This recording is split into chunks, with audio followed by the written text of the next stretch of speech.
Hello, everyone. Hi. Welcome to. Yes, so we are here with our two speakers. My name is Gina Ebner. I'm Secretary General of the EAEA, European Association for the Education of Adults. And we are here for an online discussion on a very important topic. It's about breaking the cycle of poverty, and we're looking at education and policy synergies, which is a very good approach to look at it. And I'm very happy to have two very qualified speakers here. They are from different levels, and hopefully that will, encourage our discussion. Let me introduce them in a moment. Before, let me say just a few words about the discussion today. We will now have about 45 minutes of live discussion among the three of us. But you have the opportunity to post your comments or questions in the chat on the website, and I will then receive those comments and questions. I can then integrate them in our discussion. At around once we are done here with the live stream, we are going to move to the website, the EPALE website, and we will continue our discussion there in a written format until about 4 o'clock in the afternoon. So feel free to post your own experiences, project results, reflections there. You can already do that at the moment. It is already open. So much for the general introduction. And now I'm going to move to our speakers. So let me start with Elizabeth de Vleeschouwer. She has been a policy officer at Go of the Flemish community since 2012. She specializes in educational themes like promoting equal educational opportunities, poverty, inclusive education, participatory policy making. So she's very much involved in formulating visions and positions, defending, propagating, negotiating these visions and positions, and building knowledge around that. And that will be very, very useful to our discussion, obviously. And she had a key role in the Go Memorandum, which was written with the involvement of education professionals, parents, and pupils. So she is really an advocate for affordable, equitable, and accessible education. So quite an important background for us. And welcome, Elizabeth. Happy to be here. Hi. Great. And now we're moving to our second speaker, who works at a very different level, the European level, and very much oriented to policy, obviously. So let me introduce him. Mathis Poichet, is an economic and policy analyst in the Directorate General for Employment, Social Affairs and Inclusion in the Brussels bubble, that's called DG EMPER, at the European Commission. Mathis focuses on social policies, employment strategies, and initiatives aimed at improving economic inclusion across Europe. So again, very, very important. He's been involved in the development of EU-wide anti-poverty strategies and policies, and ensuring that they align with a broader European socio-economic goals.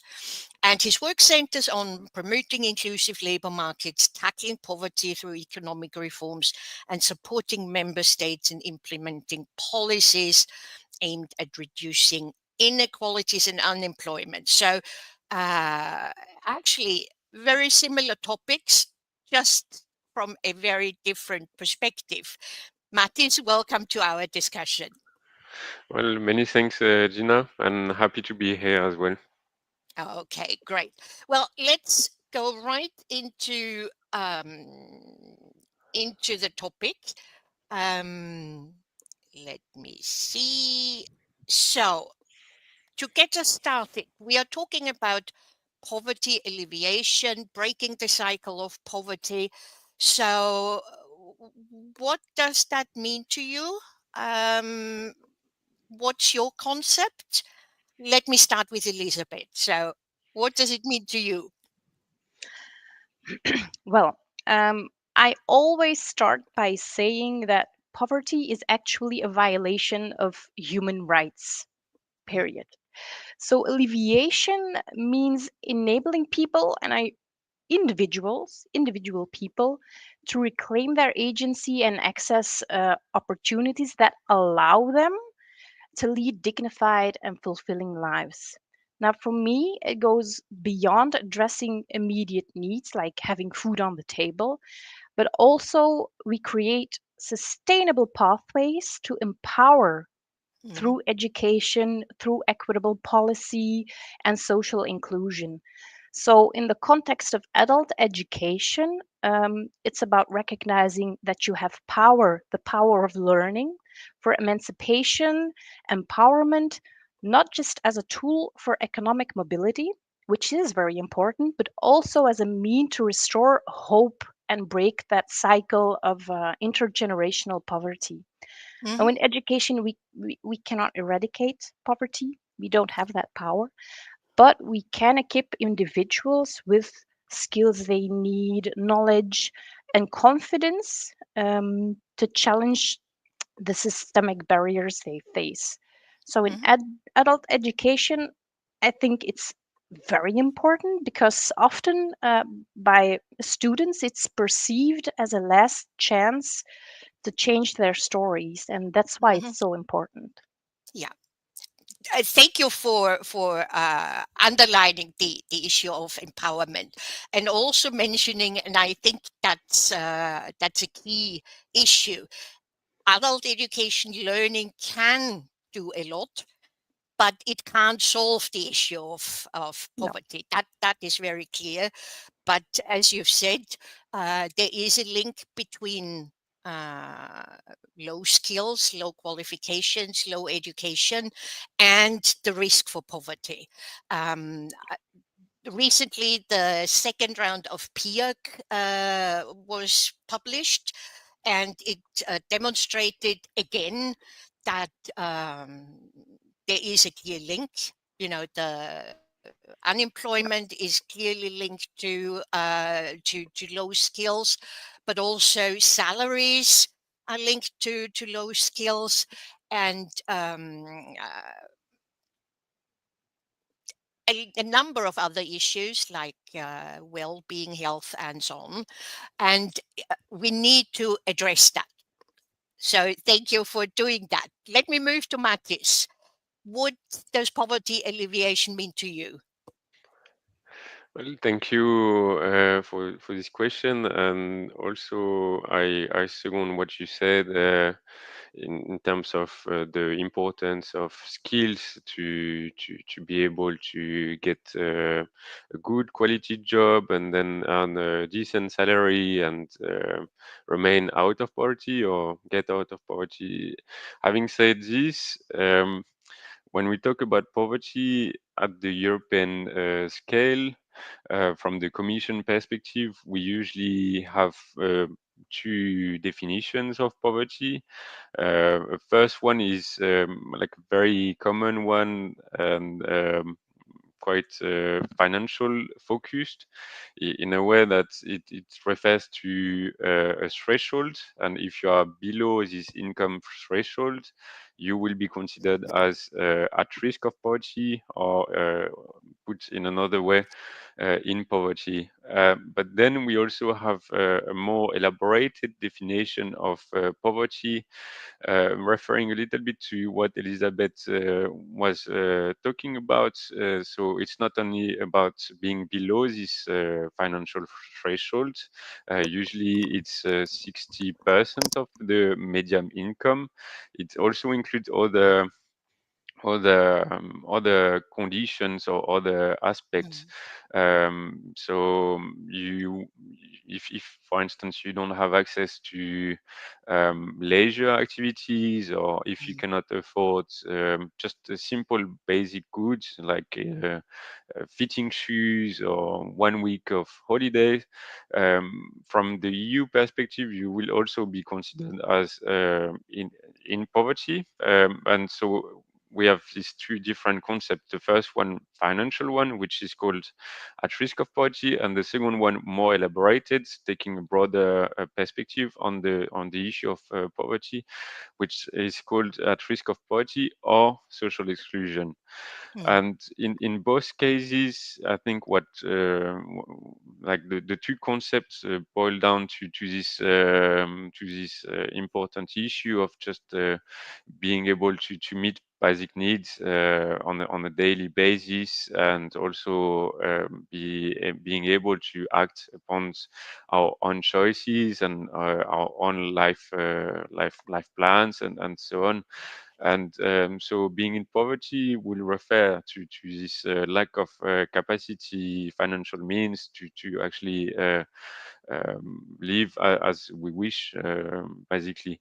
And poverty alleviation at the EU level is one of the core objectives of social policies. We have what we call this European Pillar of Social Rights. This is basically our social constitution, kind of, or it's just like the compass. It's our compass to try to take actions, decisive actions to alleviate poverty.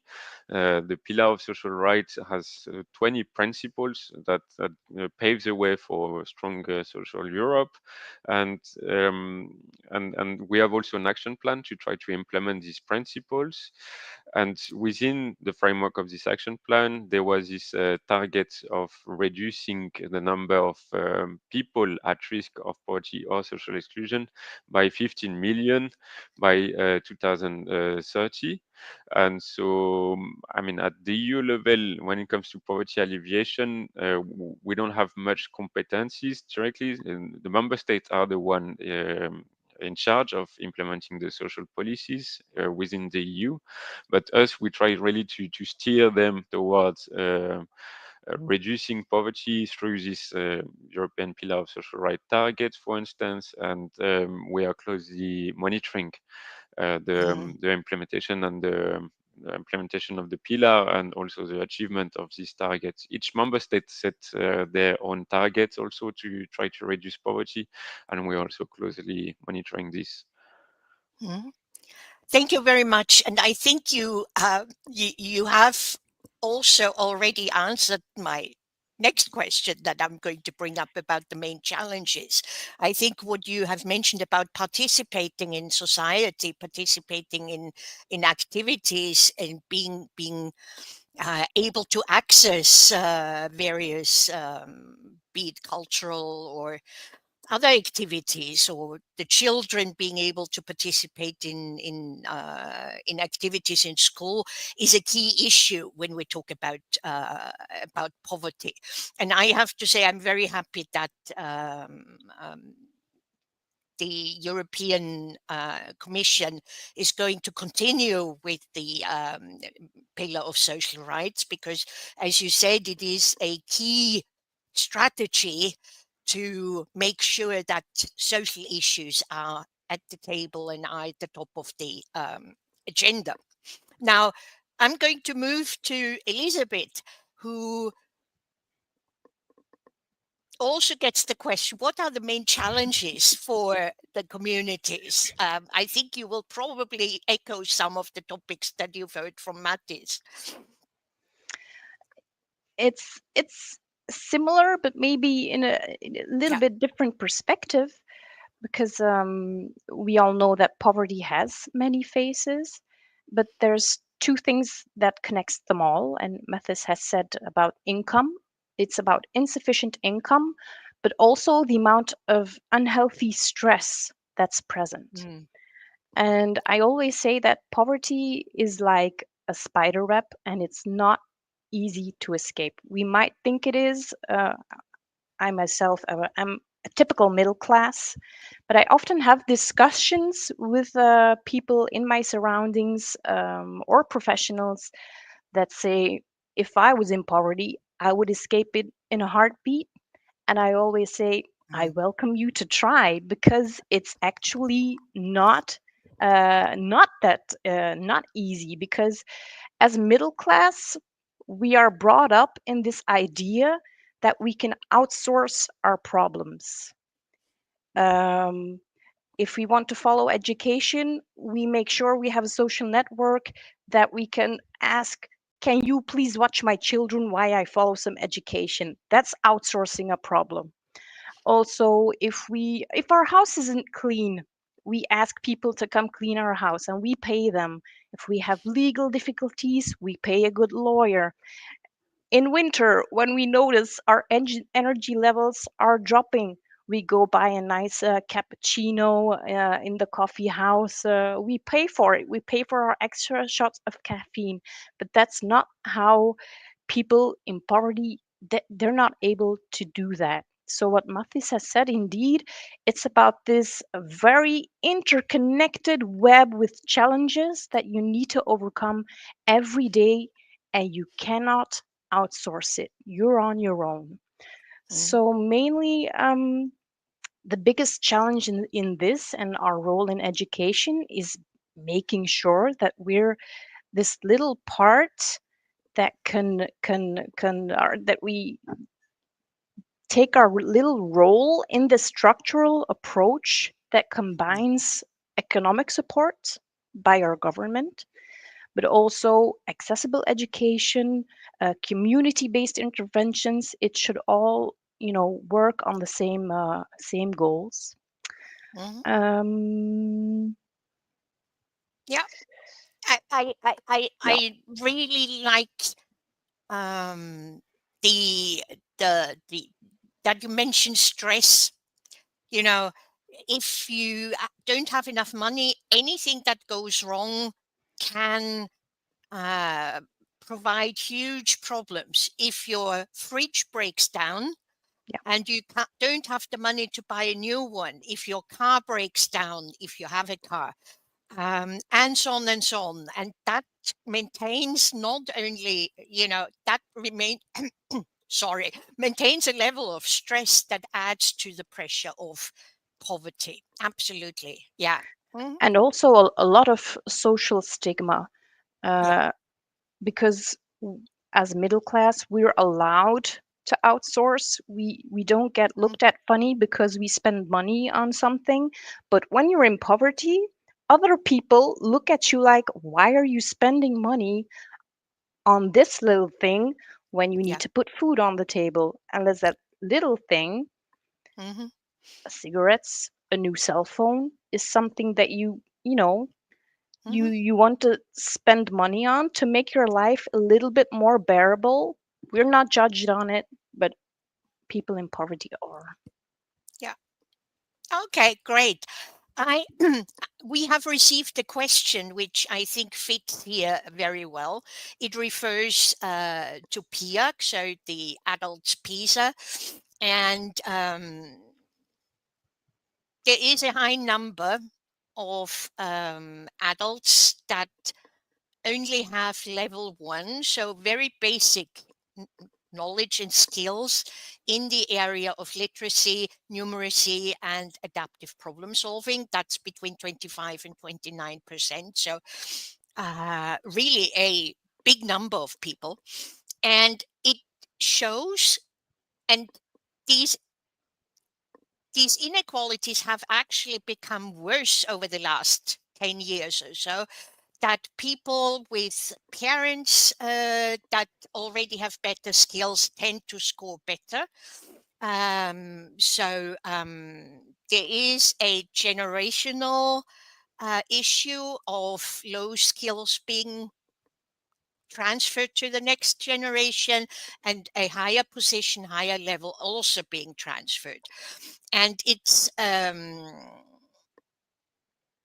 that we talk about family literacy and family learning, but it remains a challenge for educational systems. And obviously, we're not managing to improve the situation, just the opposite. So, what can be done in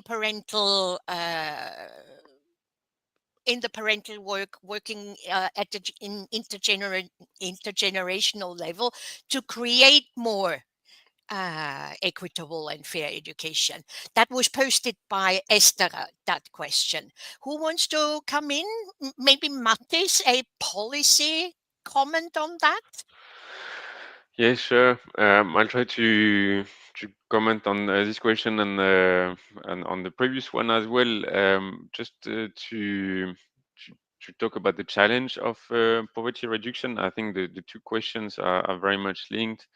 At the EU level, just to give a little bit of figures, at the EU level, the overall poverty rate since 2021 has just slightly decreased from 21.7% to, I think, yes, 21.3% in few years. But it's not that much. On one side, it's quite it's not too bad either, given the all economic upheavals of the last years with the COVID crisis, with the rising cost of living and some other upheavals.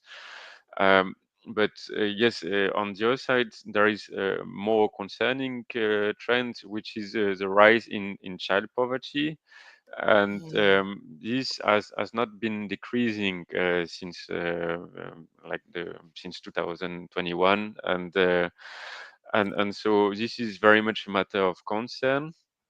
And we set like targets also, child poverty reduction targets. The target is reducing by at least 5 million the number of children in poverty. At the moment, they are around 20 million.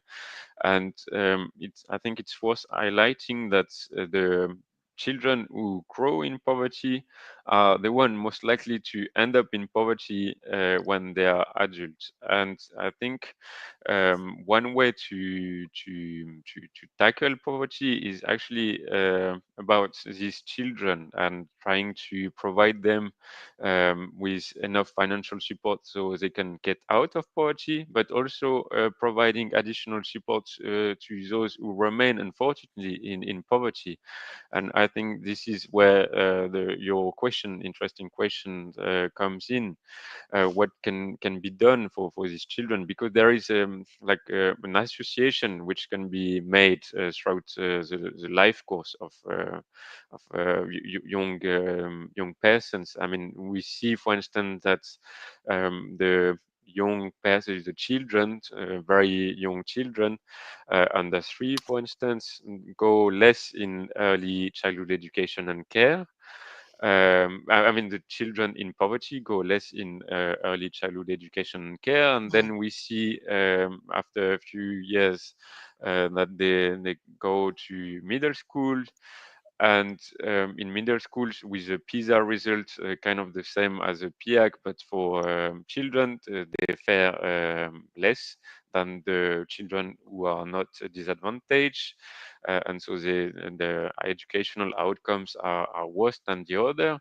And then once they get into the adult life, we have this result from the PIAC with less skills and also less employment outcome, less earning outcomes, which lead to poverty. And so, well, actually just doesn't allow them to get out of poverty. And so what can be done in terms of policy? We have this target to reduce the number of children in poverty, but we also have what we call the European Child Guarantee, which is a key initiative which was launched in 2021.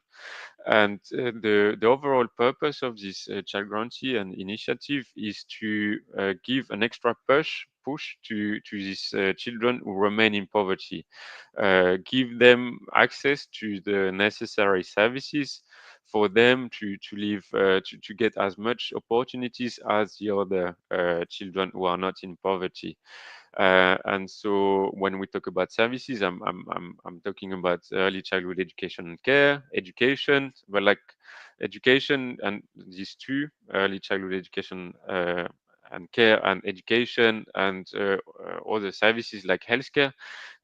According to this initiative, we say that their access should be free and effective. So these children could easily access, more easily access these services and benefit from the same opportunities as the other children.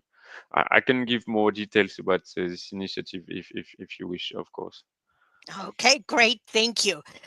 I'm moving to Elizabeth, and we have the question, but it's also your area of expertise, and you have worked in issues about disadvantaged families and so on. So maybe you can already, as part of the answer, present to us what Go is doing, what you are involved in, and tell us more. Well, I would be sorry. I would like to respond to Mathis and that the European Child Guarantee is something that I actively take with me in my policy work, even to our own government, because we have had elections recently, and even in the previous term, we have seen policy decisions in childcare that people who are unemployed uh, get less chance to bring their child to childcare. So there's a barrier installed right now that people, especially women with migrant backgrounds, are actively facing a systemic barrier because they have less opportunities to take their children to childcare.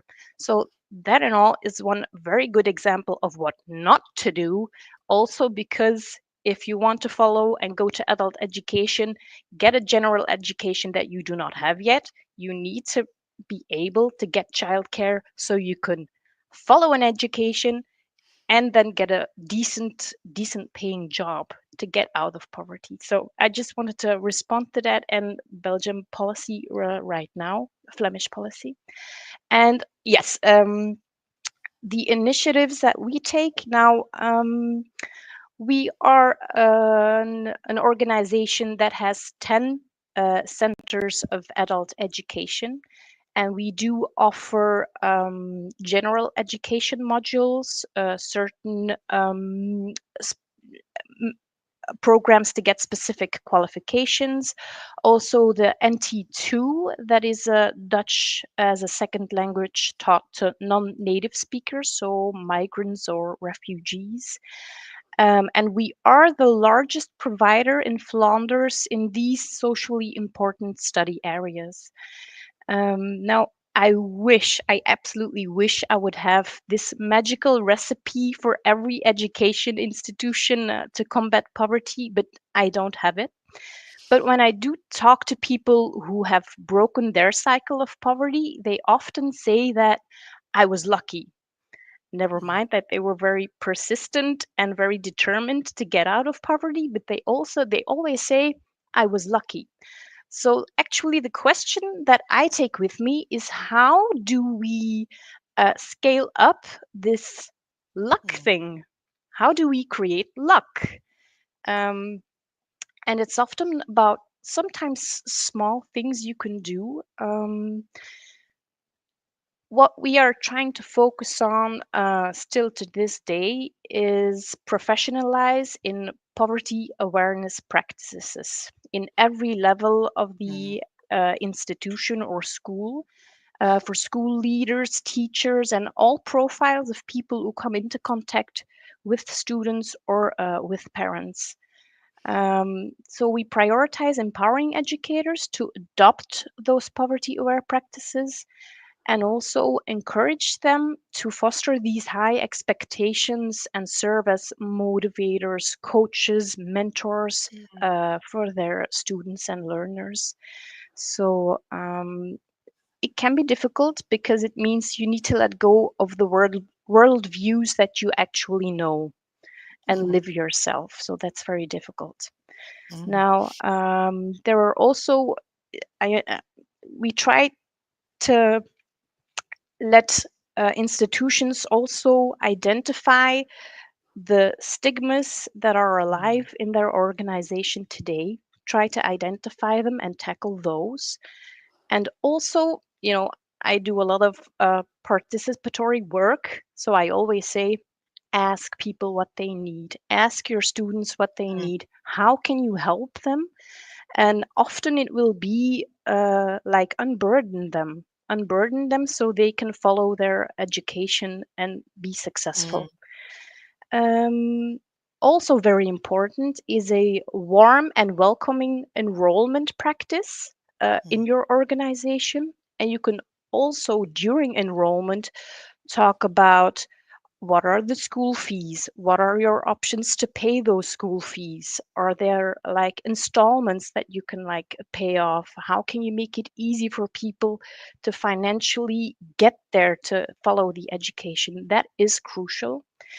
And a neutral trust figure in your organization where students can go to has a very positive impact. Building a network with your local community. Um, Such as housing, mental health support. Where can people go to when they need something from government or financial help? And also, as a teacher, you need to know that you're not alone. So, where in your organization can you go to when you need help? That's also very important. Um, from a more organizational viewpoint, um, offer flexible learning models. Mhm. Our um, our adult education centers have worked together right now to make an online academy platform. And yes, it's online and digital, so that has its own challenges uh, in digital inequality, but it's also possibly a solution when you need a flexible program. And our centers are also evolving from nighttime education to more daytime education. So if you can follow your education in daytime, you can also get childcare or your children are in school, so that offers more opportunities. And something I always end with is um, you know, be a little rebel in your organization, be persistent about the topic, because even if you don't see the poverty, it's there, it's in your Mhm. organization. Your students are there are students there, even if you don't see it. Just be mindful, and you'll be more successful if you tackle it as a whole institution in your entire Mhm. organization and not just as one person individually. That'll be more difficult. So I Yeah, know I've great. been talking a long time, but No, no. maybe I mean, you're making very, very important points. On the one hand, the advocacy within the own your own context, which is absolutely necessary, I would say, because people try to hide poverty, yeah, and being able to do that. Another point that I think is very important is it's not from wherever you look at it. It's not an individualized problem or yeah, approach from which side ever, but it is, well, yes, it's the individual that is concerned, but the context is an organizational, yeah, social, societal one. And you came back to the issue of stigma, and we have a comment from Sarah who says that the example you presented earlier, where people say, well, why do you buy this while you need that? Yes, here we have it. Um, why are you wasting your money? But, it's very An often a ice small cream. thing. Exactly. Yeah, Yeah. Yeah. it's about ice cream. You get judged for buying an ice cream. How crazy is that? So Yeah. But it does happen. Yes.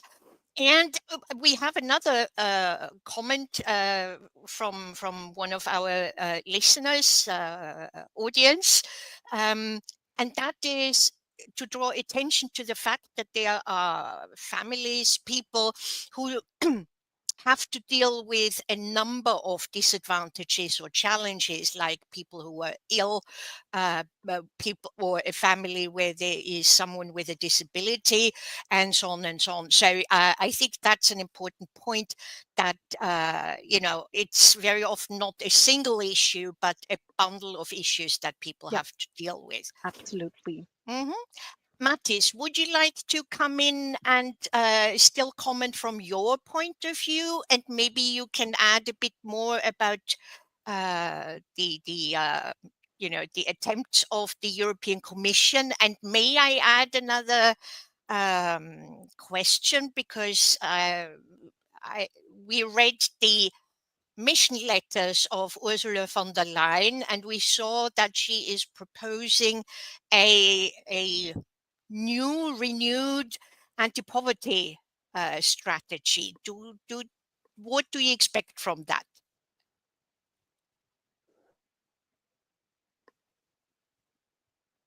Oops. Yes, sorry. Lots to comment on. I think very interesting aspects were touched upon. Just maybe to further elaborate also on Elizabeth's point on the European child guarantee before tackling the other issues. I think really the upside of the child guarantee is that it's very broad, and it encompasses a lot of different aspects that children in poverty should have access to, different wide array of services to get the same opportunities as the other. So it encompasses a very wide perspective, ranging from childcare to housing to healthcare, education, and so on. But the downside of it is that the EU usually do not have competencies when it comes to these areas. And so the child guarantee is what we call a council recommendation. So it's not a legally binding instrument. It's here to try to shows a direction where we think we should all go together as a team Europe, but we don't have the tools to actually force the member states to implement the recommendations. This is on a voluntary basis, and so the member states are free to go in whichever directions to implement the child guarantee. But we see huge progress in some aspects, such as the promotion of early childhood education and care, building new facilities, and also the delivery of school meals, for instance, free school meals to all pupils. I mean, especially to pupils in poverty. And I think on this aspect, I can also touch upon the issue of stigma. There is always a trade-off between universal policies, namely, in this case, providing all children with free school meals, or more targeted policies, providing solely children in poverty with this option. In one case, in the case of the school meal just to the children in poverty, it's quite efficient in terms of like financial perspective. Like it will cost less money, but on the other side, you have also the issue of stigma. Just thinking about pupils in canteens receiving a specific kind of meals, and the other pupils noticing that they are a little bit not the same kind of meals, or they don't get it in the same way, or they don't pay for it or something like this, and so it will actually foster stigmatization, and this is something to be avoided as much as possible. And then you have the universal we have the universal perspective, providing all children with a school meal, which has a positive impact on stigma. So there is no stigmatization of specific groups of children, but on the other side, it's more financially costly, and so you have this trade-off, and member states are choosing how to address this trade-off. Um, Yes, there is also this mention of the uh, people facing multiple disadvantages, and I think it's a key issue to not solely focus on the lack of financial means, but also all the other disadvantages that people can experience. And I think this relates also to the overall discussion of training, of labor market integration, and so on. We have this council recommendation of minimum income, which is the same kind of instrument as a child guarantee. So it's not legally binding, but it paves the way to tackle poverty and provide the minimum income recipient with necessary help and support, financial support, and also support to get back in employment if they can, if they are old enough or young enough to work, and also providing support to have access to all services that will be necessary for them to get back in employment and a decent salary. I'm thinking about single mother.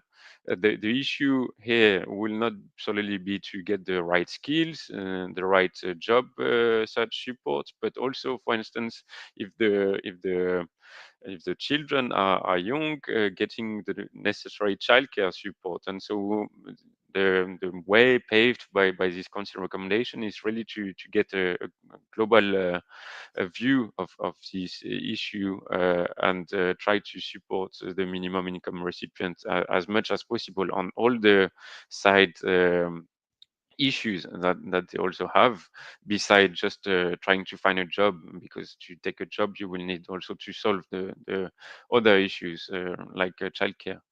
And lastly, to come back to your point, Dina, yes, so we are very proud of this. So Ursula von der Leyen, our president of the Commission, in her political guidelines for the next mandate, I mean for the current one now, and for the next years, announced that she will launch not a new anti-poverty strategy, but the first ever anti-poverty strategy that we have at the EU level. We never had such a Yeah. strategy before. We had the pillar of social rights, which gives principles and to guide member states. But this will be the first ever instrument focused on alleviating poverty. In terms of content, I cannot dwell too much on this because this is in the making. But I can already say that one of the goals will, of course, be to try to address the roots of poverty, the key roots of poverty. And as we discussed, one of the key one is actually child poverty, and also the inability to access services. And so within this anti-poverty strategy, trying to provide children with as much as opportunities, children in poverty as much as opportunities as the other, will be a key aspect through education, childcare, early childhood education and care, and many other aspects. Okay, great. Well, I have to say I was very, very happy when I read about the anti-poverty strategy, because I absolutely believe that Europe needs to do more in, well, Europe, the European level, but of course everyone else in on the national and regional and local levels. And I was very happy that there is now a concerted effort or planned a concerted effort. I wanted to pick up one more thing that you mentioned just as an addition, because in the area of adult education, the European Commission is also very much concerned about outreach. So reaching out to adults that normally wouldn't attend courses or participate in learning. And there are a number of issues that you have mentioned, the context. There are issues like linking adult learning with other services, providing childcare, in some cases providing transport, and so on and so on. So I think there is a whole bundle of issues that adult education and the services context around it can do. And hopefully during our written discussion, we will hear more about that from our participants. I think, well, the problem is we are actually at the end of our discussion, and although I could still go on and pick up a number of other issues, but I would like to give our speakers the opportunity in a very short time, sort of to maybe still answer something or to wrap up, maybe an outlook from your side or your key point. So, Elizabeth, what about you? Oops, you're muted. Oops. Sorry. How No. typical, how typical. It had to happen. So I turned off the mute button. Uh, yes, well, I wanted to respond to Mathis if that's okay, because the EU policy, as a policy coordinator and advisor on a different level, it's really so handy to have that EU policy in place, because you talked about the meals in schools, and that's one of the reasons I grabbed this European Child Care Guarantee, because I'm an advocate for those free school meals. So it's good to know that there will be on a different level poverty policy as well from you. I'm very excited about that. And to end my plea, I was talking about this aspect of luck and how do we bring Mm, that into uh, poverty alleviation. So we cannot solve poverty through education, but we have this vital role uh, to give people the tools to navigate and tackle the challenges in this unequal world, because be honest, we live in an unequal world. So what is a chance? What is a true opportunity? Now, it's not merely something given, but something really nurtured, and it's the belief in someone's potential and the willingness that we have in adult education to walk beside someone until they succeed. That is vital. And in my vision, every learner should one day reflect on their journey and then be able to say, I remember someone who said, I believe in you.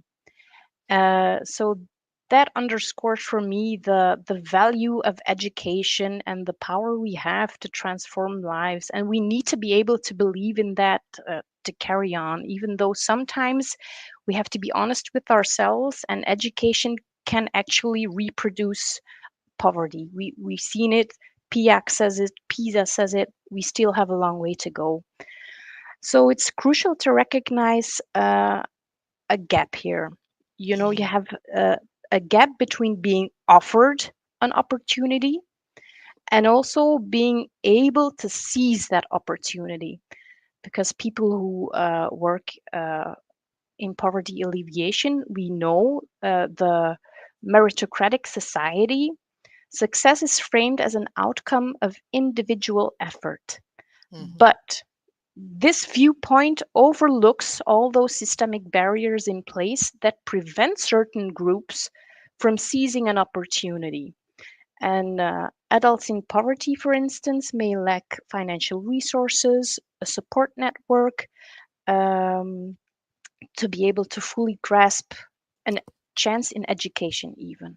So Mm, our role from education is to bridge that gap and mm. ensure that opportunities are not just available for people, but also accessible and very meaningful for an individual person. So I Yeah. think that was my final point. Okay. And an excellent one as well. And hopefully it will give our audience a lot of food for thought and encourage the discussion. And if anyone has, for example, um, worked on this issue of luck, uh, I think we will Please. all be happy to read about that and learn more. And Matis, your can oh, I say sure. one more thing? I do invite people to look me up on LinkedIn and send me an invitation. I would gladly connect with you. Okay, yes, let's do that. Matis, your final reflection for this discussion. Well, many thanks to for having me in this panel, which I think was quite interesting. Um, Maybe to also say that I'm very glad to hear that what we do at the European level is also of interest, of help to other levels of policy making, and this is something that we really try to foster, encourage to use the EU tools available to talk with all policy makers. And so this is very much welcome. On the school meals, it's already included in the child guarantee recommendation. So please feel free to use this aspect as much as possible and promote it. And also, one point to build on what you were saying, Elizabeth, and touching upon it's about the non-take up. Basically, people are offered can be offered services, benefits, but and they can be eligible for them. But we see that there is also a high rate of non-take up, and this is one of the key issues when it comes to poverty alleviation, when it comes to training, when it comes to lots of different aspects. And for instance, I'm thinking, being French, about the minimum income take up in France. That it's quite high. Non take up, it's quite high. It's something like around 25%, 30% of people being eligible and not taking up their own rights, and that the case also when it comes to services for childcare, for instance, in many places around Europe. We see that childcare can be free for some groups of parents, but we still see a huge gap, participation gap between the children and parents in poverty and the other groups of parents and children. And so they, while it's available, they do not really make the most of these services, of these benefits. And this suggests that there are additional barriers that we should also bear in mind. I'm thinking about administrative complexity, for instance, for the application process. I'm thinking about the lack of transport that was also mentioned. But so there are a lot of different dimensions that we should also bear in mind. It's not all about just making available adequate benefits, but it's or services. It's also about trying to reach out to the one most in need. And I'm not even mentioning like the homeless, for instance, or the migrant who just arrived and don't have any bank account or cell phones to get access to these benefits and services. So I think I mean, as you understood, I think the EU level, the Commission doesn't deliver these services, but we try to help as much as possible the member states to deliver adequate services benefits, and also reach out to the ones most in need. And we will try to keep doing this in the next years with this anti-poverty strategy and all the other interesting instruments that will be put forward. So yes, many thanks again for the invitation, and happy to keep in touch. Yes. Okay. Thank you so much. We have overrun our time. Apologies for that, but Sorry. I think I found the discussion very, very interesting, and hopefully our audience found it interesting as well. I think we touched a lot of important points, and I can only invite you to join us for the written discussion. A big thank you to our speakers. Thank you for bringing up all these points, issues, your own position, and let's continue with our work, with our advocacy, and let's continue. Let's link up via LinkedIn or other social media, increasingly Blue Sky, just mentioned, and less Twitter, well, whatever. Anyway, so thank you, everyone, and we'll discuss a bit more in the written form. Bye. Thank you. Bye. Bye.